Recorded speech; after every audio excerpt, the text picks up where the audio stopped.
Today I'm going to show you how to clean the rear quarter window on an E39 wagon.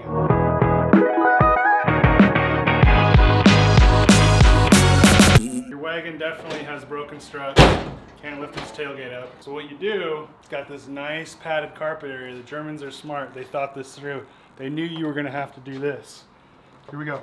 So you support that on your back, get in here. We already had the window cleaner on it. Check out my back support back here too.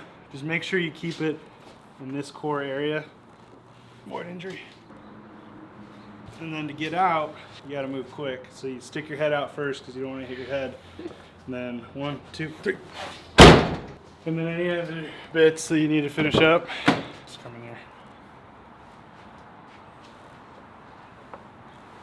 That's it. That was really knowledgeable. Yeah, a lot of people don't know that kind of stuff. Well, they don't have wagons either because they have bad taste. But if you do, I mean, your struts are going to be out. This is what you got to do. So all works on all E39 two-ring models with the struts in here that you're never going to want to replace ever. You never will. So this is Danny White's car.